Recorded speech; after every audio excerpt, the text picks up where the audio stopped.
নমস্কার দর্শক বন্ধু, আজ আর বেশি কথা বলছি না, সরাসরি শুরু করছি। এখন দুপুর প্রায় 3:30 বাজে।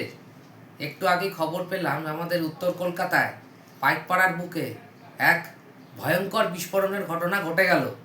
আপনারা দেখুন সেই দৃশ্য।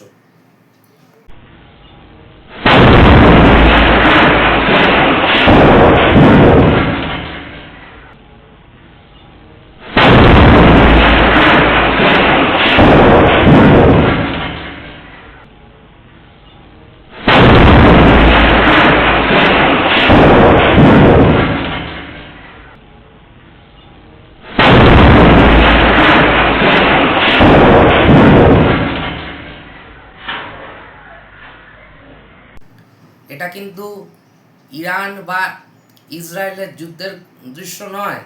ওখানে যেটা ঘটছে এটা আমাদের খাস উত্তর কলকাতার পাইকপাড়ার ঘটনা। কি ভয়ঙ্কর সেই শব্দ, কি ভয়ঙ্কর বিস্ফোরণ। আমি তো শুনলাম যে বম্ব স্কোয়াডকে তো নাকি খবর দেওয়া হয়েছে। কি ডেঞ্জারাস ইনসেন্সিটি রে বাবা এই বোমার। জানি না কি হবে। যাই হোক, সামনে তো ভোট আসছে, এই তো সবে শুরু। আপনারা সবাই তো জানেন দর্শক, আমরা কতটা সুরক্ষিত আছি। আপনার আমার এলাকায় যে কোনো দিন এই ধরনের ঘটনা ঘটবে না তার গ্যারান্টি কে দেবে? আমরা জানি ইতিমধ্যেই সেন্ট্রাল ফোর্স তো ঢুকে গিয়েছে। তারা যদি তৎপর হয় তাদের উপরেই হয়তো বোমা নিক্ষেপ করা হবে। ওদিকে আমাদের মাননীয়া তো আবার ধর্মতলায় ধরনা মঞ্চে বসেছেন।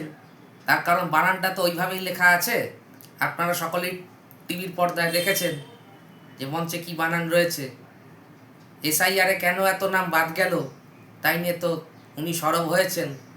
উনি তো পুলিশ মন্ত্রী, এইসব ব্যাপারে কি ওনার হুঁশ আছে? যাই হোক, সামনে ভোট আসছে, আপনারা ভোটটা বুঝে সুঝে দেবেন।